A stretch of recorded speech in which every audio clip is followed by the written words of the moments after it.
Assalamualaikum sahabat Selibermatic. Kali ini kita akan mereview knalpot kondoman buatan MDM Muffler. Sebelum kita menjelaskan tentang knalpot ini, gua jelasin dulu ya apa definisi dari knalpot kondoman. Knalpot kondoman itu adalah maksudnya knalpot racing yang dibungkus dengan silinser ori supaya tampilannya dia nggak kelihatan racing, jadi tetap kelihatannya kayak pakai knalpot standar. Karena dibungkus dengan silinser original, maka disebutnya kondoman atau kebungkus gitu ya. Jadi si knalpotnya itu, jadi ini di dalam silinsernya itu ada silinser lagi gitu. Dan knalpot ini saya buat di MDM Muffler daerah Corelet. Apa yang ngebedain antara si knalpot kondoman dengan racingan? Tentu aja dari looknya itu yang sangat-sangat membedakan. Kalau misalnya knalpot racing kan kita bisa lihat ya dari header dia langsung silinsernya kecil dan benar-benar racing sehingga kesan slipernya jadi berkurang. Nah kalau knalpot kondoman, kalau mesinnya lagi diem tetap kesan slipernya itu dapet karena kelihatannya pakai knalpot bobokan ataupun knalpot kondoman. Orang mungkin udah banyak tahu lah ya sekarang ini, tapi tetap looknya masih nggak jauh dari standar. Walaupun namanya mesin sudah dimodifikasi, pasti dari suara beda banget gitu. Walaupun motor gue itu masih 58an, tapi suaranya menggelegar banget.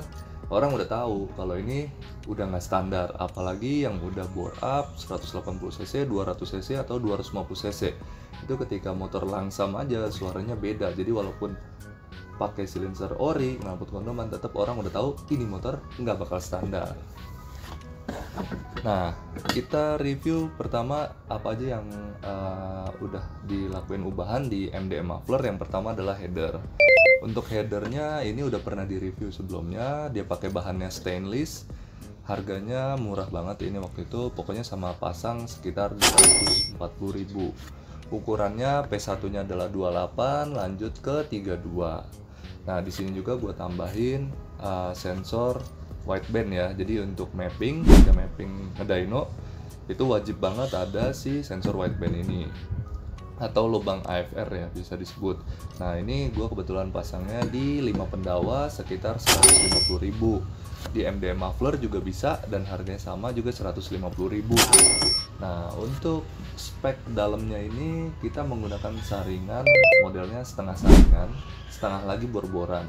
Untuk diameter saringannya itu adalah 40 mm, panjang silinser di dalamnya adalah 25 cm, dan lubang bor-borannya itu sekitar 32 lubang.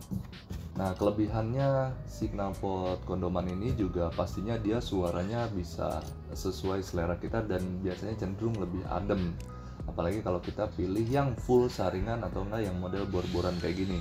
Tapi kalau misalnya saringannya dia setengah atau kan full bor-boran, pasti tetap suaranya berisik-berisik juga kayak knalpot racing. Selain itu juga knalpot racing memiliki keunggulan di bobot, yang bobotnya pastinya bakalan lebih ringan dibandingkan knalpot kondoman. Knalpot kondoman dia bobotnya tetap jauh lebih berat. Nah untuk di bagian ujungnya di sini gue menggunakan pipa ukuran 45, dibuat model seperti ini ya supaya sedikit rapi. Untuk performanya kurang lebih masih oke. Dan yang membuat gue mengganti knalpot racing menjadi knalpot kondoman seperti ini adalah tentu di suaranya. Dimana gue pakai knalpot racing untuk harian, lama-lama gue merasa annoying juga ya. Ketika speed 20 km per jam sampai 60 km per jam itu suaranya berisik banget. Apalagi kalau lagi nganterin anak sekolah. Dan di knalpot kondoman ini lagi pelan suaranya benar-benar sepi banget. Jadi benar-benar adem sehingga nggak annoying. Apalagi kalau misalnya lagi pulang malam lewat gang-gang kecil. Untuk daily use menurut gue sangat-sangat enak pakai ini dibandingkan knalpot racing karena lebih ramah di kuping. Ya kurang lebih itu. Dan untuk biaya modifikasinya kemarin adalah 350.000 untuk bikin si kondoman belakangnya. Jadi untuk headernya 240.000, sensor widebandnya 150.000, kondomannya 350.000, dan ring di belakangnya itu 100.000. Jadi silahkan ditotalin. Dan menurut teman-teman apakah sangat affordable, worth it atau enggak? ubahan seperti ini silahkan dinilai sendiri, tapi kalau menurut gue untuk daily bener-bener rekomen banget. Dan untuk MDM muffler menurut gue juga ubahannya ya so-so lah, nggak rapi-rapi banget tapi tetap oke. Dan yang bikin gue mau ke MDM muffler karena menurut gue yang ownernya cocok lah ya, cocok sama gue gitu loh. Jadi enak diajak komunikasinya, jadinya gue tetap kesana. Dan untuk jaraknya juga nggak terlalu jauh kebetulan dari Pondok Cabe. Yap, itulah kurang lebih sedikit review. Nanti kita akan review bagaimana akselerasi dan top speednya menggunakan knalpot Kondoman ini. Dan untuk for your information juga, buat yang belum pernah nonton video sebelumnya dari Sleepermatic, knalpot sebelumnya yang kita ubah headernya, waktu itu ini juga belum dibobok, itu perbedaannya sama knalpot Racing WRX cuman 0,4 HP dan torsinya bedanya yang ini 9 Nm, yang WRX 13. Tapi pembuktian di lapangannya sangat-sangat jauh, signifikan banget bedanya. Dan yang ini gue belum mapping, gue belum dyno, jadi gue belum tahu dapatnya berapa. Cuman dari ubahan ini yang gue rasain, gue harus sedikit setup lagi di area CVT. Mungkin cocok pakai roller 7 gram sekarang, karena roller 8 gram yang gue rasain sekarang pakai roller 9 gram. Jadi menurut gue nanti kedepannya mungkin akan gue pakein lagi yang 7 gramnya, atau si persivity-nya gue ganti dari 1000 ke 1500. Kurang lebih itu yang bakal gue lakuin kedepannya.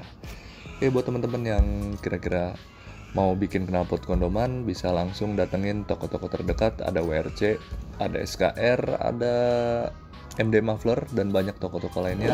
Mungkin postingan ini bisa menjadi referensi buat teman-teman semua yang ingin melakukan ubahan menggunakan knalpot Kondoman, dan seperti inilah suaranya.